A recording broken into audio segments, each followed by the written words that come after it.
বন্ধুরা, আজ আমার গল্পের লেখক হলেন নারায়ণ গঙ্গোপাধ্যায়, যিনি জন্মগ্রহণ করেছিলেন 1918 সালের 4 ফেব্রুয়ারি এবং তার মহাপ্রয়াণ ঘটে 1970 সালের 6 নভেম্বর। তার প্রতি গভীর শ্রদ্ধা নিবেদন করে শুরু করছি আজকের গল্প, সবার প্রিয় টেনিদা। হনলুলুর মাকুদা। শ্রদ্ধানন্দ পার্কে বসে আমি বেশ নরম গলায় গান গাইতে চেষ্টা করছিলাম। এমন দেশটি কোথাও খুঁজে পাবে না কো তুমি। আর টেনিদা বেশ উদাস হয়ে একটার পর একটা চিনেবাদাম চিবিয়ে যাচ্ছিল। ঠিক সেই সময় পাশ থেকে কে যেন গলা খাকারি দিয়ে বললে, চেয়ে দেখি লম্বা চেহারার একটি লোক, গায়ে রংচটা হলদে মতন একটা পুরানো ওভারকোট, পরনে তালিমারা ট্রাউজার আর গাল ভর্তি এলোপাথারি দাড়ির জঙ্গল। সেই ভিত ঠেলে বেরিয়ে আসা দাঁতগুলোকে দেখে আমার একরাশ কুমড়োর বিচির মতো মনে হলো। লোকটা আবার বললে, আমি প্রতিবাদ করছি, এর চাইতে ভালো দেশ পৃথিবীতে অনেক আছে। টেনিদার চিনেবাদাম চিবানো বন্ধ হয়ে গেল। আচ্ছা লোক তো মশাই, আপনি বাঙালি হয়ে বাংলাদেশের নিন্দা করছেন? আমি বাঙালি নই, আমি ভারতবর্ষের লোকই নই।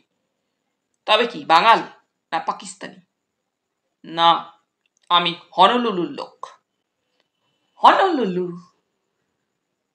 টেনিদার গলায় চিনেবাদাম আটকে গেল, আর আমি কাকের মতো হাঁ করে চেয়ে রইলুম লোকটার মুখের দিকে।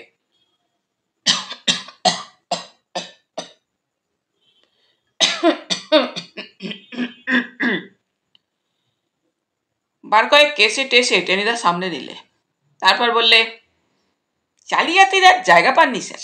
দিব্যি বাঙালি চেহারা আপনার, চমৎকার বাংলায় কথা বলছেন, অথচ বলছেন কিনা আপনি হনলুলুর লোক। তাহলে আমি তো ম্যাডাগাস্কারের লোক, আর এই প্যালাটা হচ্ছে আফ্রিকার গরিলা। আমি দারুণ প্রতিবাদ করে বললাম, কখনো না, আমি মোটেই আফ্রিকার গরিলা নই, বরং তোমাকে অস্ট্রেলিয়ার ক্যাঙ্গারু বলা যেতে পারে। গাল ভর্তি এলোমেলো দাড়ি আর কুমড়োর বিচির মতো দাঁত নিয়ে আবার হেসে উঠল লোকটা। বললে, ছি ছোকরা, নিজেদের মধ্যে ঝগড়া করতে নেই। আমি হনলুলুর লোক কিনা জানতে চাও? তোমরা অ্যানথ্রোপোলজি পড়েছ? আমি বললাম, না পড়িনি। পিকান্থ্রোপাস ইরেক্টাসের কথা কিছু জানো? আমরা আঁতকে উঠে বললুম, না জানি না। সেই জন্যেই বুঝতে পারছো না, এসব পড়লে টড়লে জানতে। বাঙালি আর হনলুলুর লোকের চেহারা একই রকম। গোটা 2-3 কটকটে নামের ধাক্কাতেই আমরা কাত হয়ে গিয়েছিল। বোকার মতো চেয়ে রইলুম লোকটার দিকে। লোকটা তেমনি বলে যেতে লাগলো, আর বাংলা শিখলুম কি করে? আমি হচ্ছি ওয়ার্ল্ড ট্যুরিস্ট, অর্থাৎ ভূ পর্যটক। আর জানোই তো, ট্যুরিস্টদের দুনিয়ায় তামাম ভাষা শিখতে হয়। আপনি সব ভাষা জানেন? টেনিদা এবার নড়ে চড়ে সোজা হয়ে বসলো। আলবাত। জাপানি বলুন তো। কাইদুচি, নাগাসাকি, হিরোহিতো, উচিমিনো, কিচিকিদা। বুঝতে পারছো? আমি বললুম, পরিষ্কার বুঝতে পারছি। আচ্ছা একটু জার্মান বলুন। ভোলতেনজেন কুলতুর ক্যাম্প ব্লিটক্রিগ গট ইন হিম্মেল। টেনিদা বললে, খুব ইন্টারেস্টিং। তো ফরাসিও নিশ্চয়ই জানেন? লোকটা মিট মিট করে হেসে বললে, আপা টেরিবল, বজুর মসিও, সিলভু প্লেওক্যাস, কেসে। টেনিদা বললে, দারুণ। আমি চোখ কপালে তুলে বললুম, নিদারুণ। আর শুনতে চাও?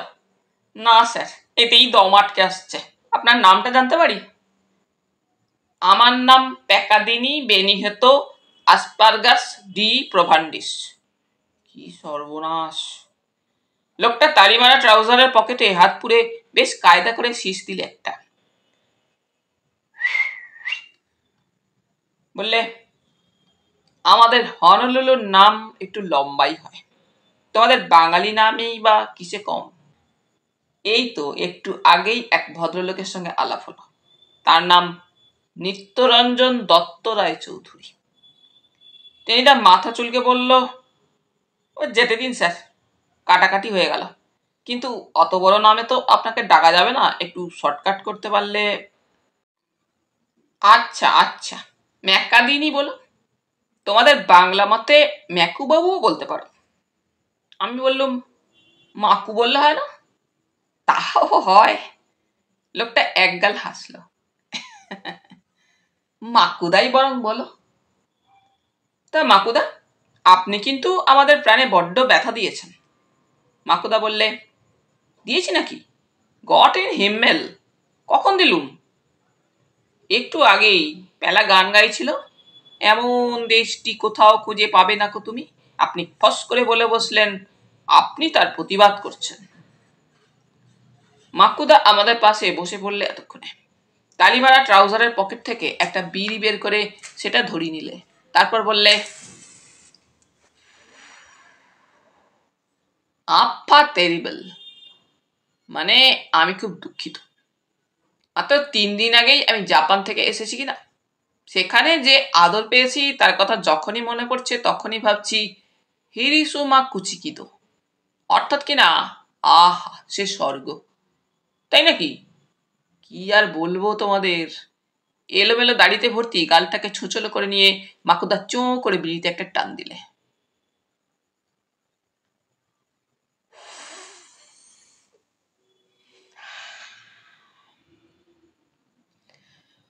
প্রথম যেদিন জাপানে পা দিল, কাউকে চিনি টিনি না, সবে 2 পা পথে বেরিয়েছি, হঠাৎ 2জন লোক আমাকে স্যালুট করে বললে, ইসি কি মা কিচিমিচি, মানে তুমি কি বিদেশি? আমি বললাম, উচি উচি, মানে হ্যাঁ হ্যাঁ। লোক দুটো বললে, ওকা করে আসা বুড়ো, মানে আমাদের সঙ্গে এসো। টেনিদা জানতে চাইল, তারপর? তারপর নিয়ে গেল একটা ফার্স্ট ক্লাস হোটেলে, কত কি যে খাওয়ালো সে আর কি বলবো। চাউ মাউ ব্যাঙের রোস্ট, আহা, মনে পড়লে এখনো পেটের ভেতর চঞ্চন করে ওঠে। পেট ভরে খাইয়ে দাইয়ে আমার হাতে 200 ইয়েন, মানে জাপানি টাকা দিয়ে বললে দজিমুরা কাচুমাচু, অর্থাৎ কিনা তোমার সামান্য কিছু হাত খরচ দিলুম, বেশ একটা ভাই ভাই সম্পর্ক হয়ে যাবে। আর জানোই তো এটা বিশ্বপ্রেমের যুগ। টেনিদা বললে, নিশ্চয়ই, এখন চারিদিকেই তো বিশ্বপ্রেম। লোকটা মিটিমিটি হাসতে লাগলো। টেনিদা আবার বললে, ইস, একবার তো জাপান যেতেই হচ্ছে, এই খাবারগুলো এখানকার চীনে হোটেলে পাওয়া যায় না। ইস, যেও, কিন্তু শুধু জাপান? যেই ফ্রান্সে গেছি অমনি এক ভদ্রলোক বো করে তার মস্ত মোটরটা আমার পাশে থামালেন, বললেন, মসিও ভেনে যাভেক মোয়া, মানে আমার সঙ্গে আসুন। গাড়িতে তুলে নিয়ে সোজা গেলেন তার মস্ত বাড়িতে। তারপর কি যত্ন, কি খাওয়া দাওয়া। বললেন, আ তু দোলাং, মানে ফরাসি দেশ দেখবেন, ভুজেন ত্রা মেসা, মানে আমার গাড়ি করে যত ইচ্ছে ঘুরুন। আমি বললুম, টেনিদা, ফ্রান্সেও একবার যাওয়া দরকার। টেনিদা বললে, কাল পরশুর মধ্যেই বেরিয়ে পড়তে হয়। থাক, সে পরে ভাবা যাবে। কিন্তু মাকুদা, বাংলাদেশে এসে? মাকুদা শেষ টান মেরে বিড়ির সামনের একটা ঝোপের মধ্যে ফেলে দিলেন। উদাস হয়ে বললেন, বাংলাদেশ হচ্ছে 1 নম্বরের গেফাঞ্জেন, মানে অতিশয় বাজে জায়গা। 1 কাপ চা তো দূরের কথা, কেউ একটা বিড়ি পর্যন্ত অফার করে না হে। বিদেশি টুরিস্ট হনলুলু থেকে আসছে, আমার দিকে একবার কেউ তাকায় না পর্যন্ত। কাল এক ভদ্রলোককে জিজ্ঞেস করতে যাচ্ছিলুম ট্রামটা কোন দিকে যাবে, যেই বলেছি স্যার, তিনি 1 লাফে 7 হাত সরে গিয়ে বললেন, হবে না বাবা, মাফ করো। কেন আমি ভিখিরি নাকি? মাকুদার চোখ চলতে লাগলো। সেম। আমি আর টেনিদা একসঙ্গে বললুম, সেম সেম। মাকুদা তেমনি জ্বলন্ত চোখে বললে, আমি দেশে গিয়ে একটা ভ্রমণ কাহিনী লিখব, পৃথিবীর সব ভাষাতে সে বইয়ের অনুবাদ হবে, লাখ লাখ কপি বিক্রি হবে তার, তাতে লেখা থাকবে বাঙালি অতি নচ্ছাস, মানে গেফাঞ্জেন, বাংলাদেশ অতি খারাপ, মানে ল্যাসাবতে, মানে ইতি পুরো টাকা হাঁচি, মানে এই পর্যন্ত শুনেই আমাদের বাঙালি রক্তে আগুন ধরে গেল। দেশকে অপমান, জাতির নামে অপবাদ। টেনিদা হঠাৎ গর্জন করে বললে, থামুন দাদা, আর বলতে হবে না। বাঙালি পরিচয় এখন আপনি পাননি। পেলা। ইয়েস টেনিদা। পকেটে হাউ মাচ? 6টা টাকা আছে, একটা পড়ার বই কিনবো ভেবেছিলুম। পড়া পড়া এখন চুল হয়ে যাক। জাতির সম্মান বিপন্ন দেখতে পাচ্ছিস না? আমার কাছেও একটা 5 টাকার নোট রয়েছে। কাকিমা তেল সাবান কিনতে দিয়েছিল, কিন্তু ন্যাশনাল প্রেস্টিজি যদি যায় কি হবে তেল সাবান দিয়ে? চল মাকুদাকে আমরা এন্টারটেন করি, সমস্ত বাঙালি জাতির পক্ষ থেকেই। বইয়ের টাকা দিয়ে মাকুদাকে এন্টারটেন করা? বর্দার মুখটা মনে পড়তেই বুকের ভেতর একেবারে আকুপাকু করে উঠল। কিন্তু দেশ এবং জাতির এই দারুণ দুর্দিনে কিসের দুঃখ, কিসের দৈন, কিসের লজ্জা, মানে আমরা ঘুচাবো মাতুর কালিমা, মানুষ আমরা নহি তো মেষ। টেনিদা বললে, মাকুদা বাঙালিকেও একবার দেখে যান। কুমড়োর বিচির মতো দাঁত বের করে মাকুদা বললেন, কোথায় দেখব? দ্য গ্রেট আবার খাবো রেস্টুরেন্ট। মাকুদা দেখলেন, ভালোই দেখলেন। 4টে কাটলেট, 2 প্লেট মাংস, 1 প্লেট পোলাও, শেষে 1 প্লেট পুডিং, তারপর 2 প্যাকেট ভালো সিগারেট আর 3 টাকা ট্যাক্সি খরচ আমরা ওর হাতে তুলে দিলুম। মানে আরো দিতুম, কিন্তু পকেট ততক্ষণে গড়ের মাঠ হয়ে গিয়েছিল। এইবার খুশি হয়েছেন তো মাকুদা? ট্যাক্সিতে পা দিয়ে মাকুদা বললেন, বিলক্ষণ। বাঙালির কথা লিখবেন তো ভালো করে? আমার আর বেলার কথা? সব লিখব, যদি আমার বই কেউ ছাপে। বলে মাকুদা ট্যাক্সিওয়ালাকে বললেন, বাগবাজার জলদি। আমি ব্যস্ত হয়ে বললাম, আপনার বই ছাপবে না মানে? আপনি একজন ওয়ার্ল্ড ট্যুরিস্ট। জীবনে আমি দমদমের ওপারে যাইনি। আমার নাম বেচারাম গড়গড়ি, বাগবাজারে থাকি। বড্ড খিদে পেয়েছিল, তাই। তা বেড়ে খাইয়েছো ভাই, থ্যাংক ইউ, টাটা। আমাদের নাকের ওপর এক গ্লাস ধোঁয়া ছেড়ে দিয়ে পো করে বেরিয়ে গেল ট্যাক্সিটা। কাক কাহিনী। বাড়ির সামনে রকে বসে একটু একটু করে ডালমুট খাচ্ছি, আর একটা কাক আমাকে লক্ষ্য করছে। শুধু লক্ষ্যই করছে, দিব্যি নাচের ভঙ্গিতে এগিয়ে আসছে, আমার মুখের দিকে তাকাচ্ছে। হঠাৎ কি ভেবে একটু উড়ে যাচ্ছে, এবার নাচতে নাচতে চলে আসছে। বলে একটি মিহি সুরে একবার ডাকলো একটুখানি।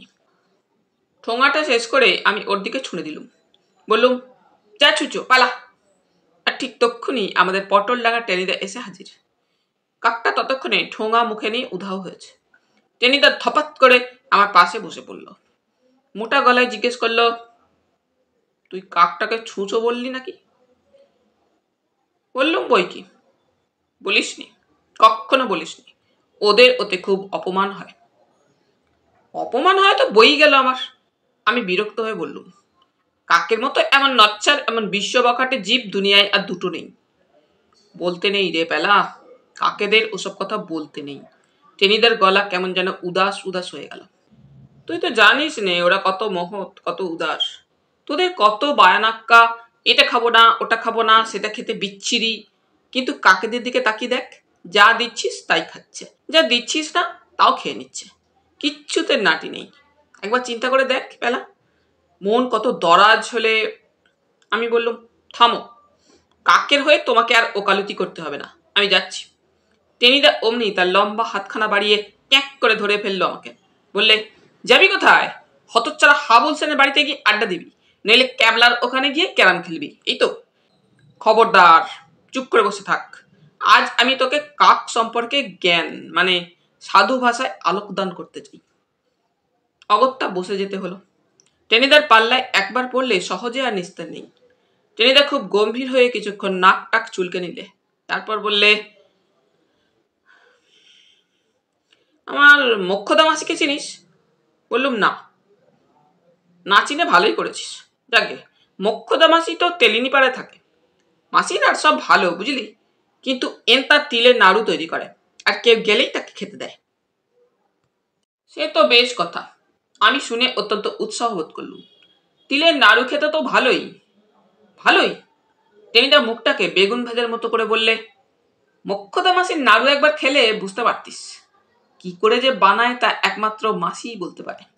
মার্বেলের চাইতেও শক্ত, কামড় দিলে দাঁত একেবারে ঝনঝন করে ওঠে। সকালবেলায় একটা মুখে পুড়ে দিয়ে চুষতে থাক, সন্ধ্যাবেলা দেখবি ঠিক তেমনটি বেরিয়ে এসেছে। জানলি, এই তিলের নাড়ুর ভয়েই আমি তেলিনী পাড়ায় যেতে সাহস পাই না। কিন্তু কি বলে, এই বিজয় টিজয় তো আছে, প্রণাম করতে দু একবার যেতেই হয়। আর গেলেই তক্ষুনি গোটা স্টেক তিলের নাড়ু দিয়ে বসিয়ে দেবে। তার উপর পাহাড়ওয়ালার মতো নিজের ঠায় দাঁড়িয়ে থাকবে। এক আধটা যে এদিক ওদিক পাচার করে দিবি তারও জৌটি নেই। আর তোর মনে হবে সারাদিন বসে সে লোহার গোলা চিবোচ্ছিস। সেবারও আমার ঠিক ওই দশা হয়েছে। মাসি আমাকে তিলের নাড়ু খেতে দিয়েছে, দুটো ট্রেন ফেল হয়ে গেল। আধখানা নাড়ু কেবল খেতে পেরেছি। মাসি সামনে বসে গল্প করছে, ছাগলের 4টে বাচ্চা হয়েছে, ভোঁদড় এসে রোজ পুকুরের মাছ খেয়ে যাচ্ছে, এইসব। এমন সময় কি কাজে মাসি উঠে গেলে আমি উঠোনে হাঁ করে বসে থাকা একটা কাকের দিকে তক্ষুনি একটা তিলের নাড়ু আমি ছুড়ে দিলুম। কাক সেটাকে মুখে করে সামনে জামরুল গাছটায় উড়ে গিয়ে বসলো। ততক্ষণে মোক্ষদা মাসি ফিরে এসে আবার ভোঁদড়ের গল্প আরম্ভ করেছে। আর ঠিক এমনি সময় মেসোমশাই ফিরছেন সেই জামরুল গাছের তলা দিয়ে। আর তখনই টপাত করে একটা আওয়াজ, আর হাই ফাই চিৎকার করে হাত তিনেক লাফিয়ে উঠলেন মেসোমশাই। তারপর স্রেফ শিবনেত্র হয়ে জামরুল তলায় বসে গেলেন। আমরা ছুটে গিয়ে দেখি মেসোমশাইয়ের টাকের ওপরটা ঠিক একটা টমেটোর মতো ফুলে উঠেছে। তখন আন জল আন পাখা সে এক হইচই ব্যাপার। কি হলো বুঝেছিস তো? সেই তিলের নাড়ু। আরে করার দিয়ে যা কাটা যায় না, সে চিজ ম্যানেজ করবে কাক। ঠিক যেন তাক করেই মেসোমশাইয়ের টাকে ফেলে দিয়েছে। একেবারে মোক্ষম ফেলা যাকে বলে। একটু সামলে নিয়ে মেসোমশাই মাসিকে নিয়ে পড়লেন। সোজা বাংলায় বললেন, তুমি যদি আর কোনোদিন তিলের নাড়ু বানিয়েছ তাহলে তক্ষুনি দাড়ি রেখে সন্ন্যাসী হয়ে চলে যাব। বুঝলি পেলা? এইভাবে একটা বিবেচক কাকই সেদিন চিরকালের মতো মাসির তিলের নাড়ু বানানো বন্ধ করে দিলে। তাই তো তোকে বলছিলুম, কাককে কখনো অচ্ছেদ্যা করতে নেই। টেনিদার এই বাজে মার্কা গল্প শুনে আমি বললুম, বোগাস, সব বানিয়ে বলছো। তাতে দারুণ চটে গেল টেনিদা। আমাকে বিচ্ছিরি ভাবে দাঁত খিচিয়ে বললে, বোগাস, তুই এসব কি বুঝবি দেখ। তোর মগজে গোবর আছে বললে গোবরেরও প্রেস্টিজ নষ্ট হয়। তেলিনী পাড়ার কাকের গল্প এখনো তো কিছু শুনিসনি। জানিস, ওই কাকের জন্যই মেসোমশাই আর তার খুড়তুতো ভাই যদুবাবুর মধ্যে এমন গলায় গলায় ভাব। আমার কৌতূহল হলো, আগে বুঝি খুব ঝগড়া ছিল? ঝগড়া মানে রাম ঝগড়া যাকে বলে। সেই কোন কালে দুজনের ভেতর কি হয়েছিল কে জানে। সেই থেকে কেউ আর কারোর মুখ পর্যন্ত দেখেন না। যদুবাবু খুব রসগোল্লা খেতে ভালোবাসেন বলে মেসোমশাই মিষ্টি খাওয়াই ছেড়ে দিয়েছেন। সকালে বিকেলে সে 2 বাটি করে নিম পাতা বাটা খান। আর মেসোমশাই কোঁচা দুলিয়ে ফিনফিনে ধুতি পরেন বলে যদুবাবু মানে মেসো মোটা খাকি হাফ প্যান্ট পরে ঘুরে বেড়ান। আমি বললুম, ব্যাপার তো খুব সাংঘাতিক। সাংঘাতিক বলে সাংঘাতিক, একেবারে জটিল পরিস্থিতি, বুঝতে পারছিস? শেষ পর্যন্ত এমন একটা কাণ্ড ঘটে গেল যে দুজনে লাঠালাঠি হওয়ার জন্য। হয়েছিল কি, মেসোমশাই আর যদু মেসো 2 বাড়ির সীমানায় ঠিক মাঝ বরাবর একটা কয়েক বেলের গাছ। এদিকে বেল পড়লে এরা কুড়োয়, ওদিকে পড়লে ওরা।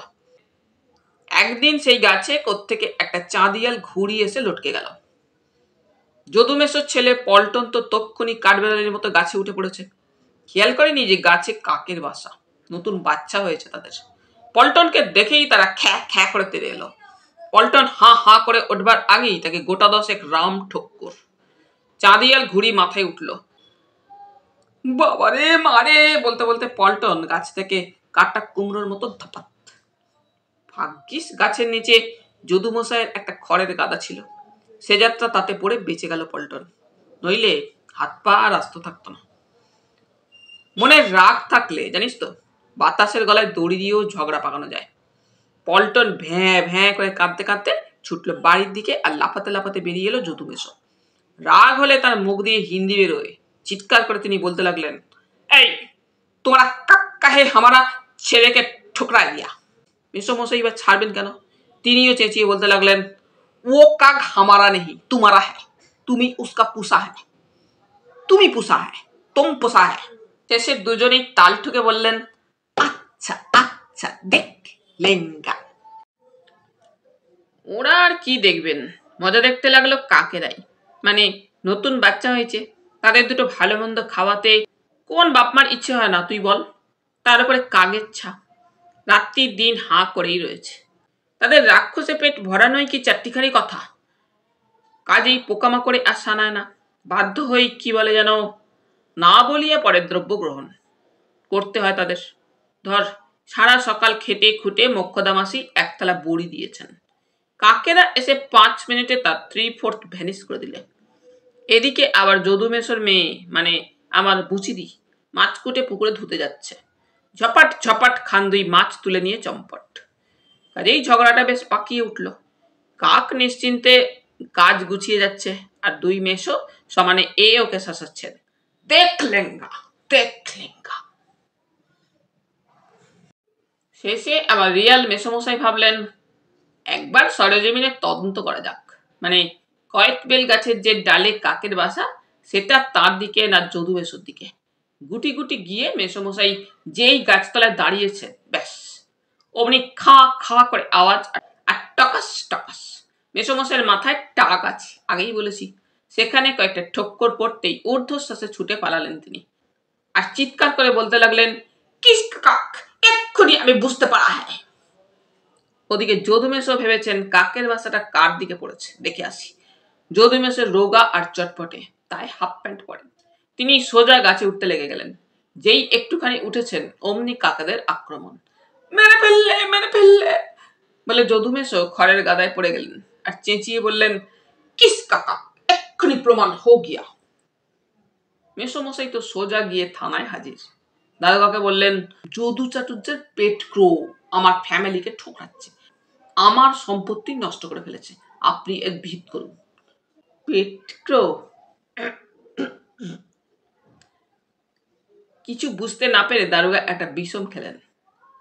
আজ্ঞে হ্যাঁ, পোষা কাক, যদু চাটুর্যের পোষা কাক। দারোগা বললেন ইম্পসিবল, কাক কখনো পোষ মানে? কাক কারুর পোষা হতে পারে? মেসোমশাই বললেন পারে স্যার, আপনি ওই ধরিবার যদু চাটুর্যকে চেনেন না, ওর অসাধ্য কাজ নেই। দারোগা তখন কান পেতে সব শুনলেন, তারপর মুচকি হেসে বললেন আচ্ছা আপনি এখন বাড়ি যান, আমি বিকেলে আপনার ওখানে যাব তদন্ত করতে। মেসোমশাই বেরিয়ে যেতে না যেতেই যদুমেশো গিয়ে দারোগার কাছে হাজির। স্যার, মধু চাটুর্যে কয়েকবেল গাছে কাক পুষেছে আমার সঙ্গে শত্রুতা করবার জন্য, সেই কাকের উপদ্রবে আমি ধনে প্রাণে মারা গেলাম। দারোগা ভুরু কুচকে বললেন পেট ক্রো? নির্ঘাত। দারোগা যদুমেশোর কথাও সব শুনলেন, তারপর বললেন ঠিক আছে, আমি বিকেলে যাব আপনার ওখানে তদন্ত করতে। বাড়ি ফিরে 2 মেশোই সমানে ওকে শাসাতে লাগলেন, আজ বিকেলে পুলিশ আয়েগা, তখন বোঝা যাবে কোন কাক পুষা হ্যায়। দারোগা এসে প্রথমে মেসোমশাই অর্থাৎ মধু চাটুর্যের বাড়িতে ঢুকলেন। মেসোমশাই তাকে আদর করে বসালেন, খুব করে চা অমলেট খাওয়ালেন, কাকের বিশদ বিবরণ দিলেন। তারপর বললেন ওসব যদু চাটুর্যের শয়তানি, দেখুন না দুপুরবেলা ছাতে আমার গিন্নি শুকনো লঙ্কা রোদে দিয়েছিলেন, তার অর্ধেক ওর কাকে নিয়ে গেছে। দারোগা বললেন চলুন ছাতে যাই।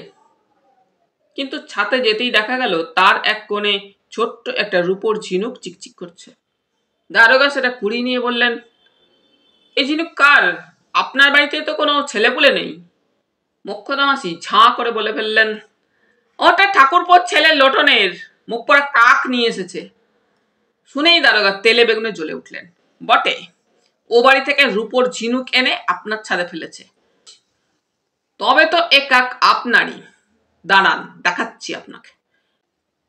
মেসোমশাই হাউ হাউ করে উঠলেন, কিন্তু দারোগা কোনো কথা শুনলেন না, তক্ষণে হনহনিয়ে চলে গেলেন যদুমেশোর বাড়িতে। ও বাড়ির মাসি পুলি পিঠে তৈরি করে রেখেছিলেন, আদর করে দারোগাকে খেতে দিলেন।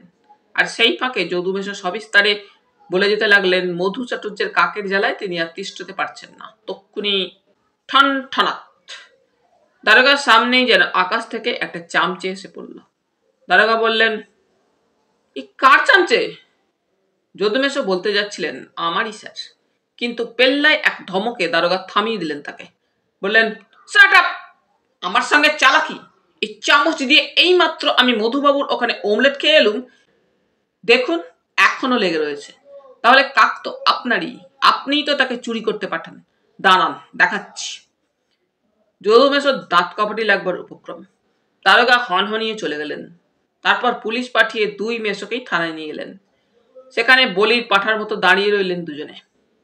দারোগা চোখ পাকিয়ে বললেন, এ ওর নামে নালিশ করবেন? আর দুই ভাই একসঙ্গে বললেন, না না।